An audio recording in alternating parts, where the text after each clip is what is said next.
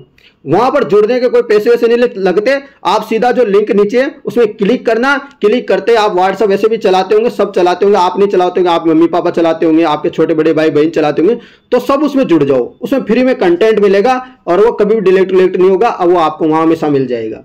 तो आप एक काम करो, जो मैं बता रहा हूं आप सब ज्वाइन कर लो। तो और एक चीज बता दो मुझे कि क्लास कैसी लगी, ये कमेंट कर देना ऑफलाइन में।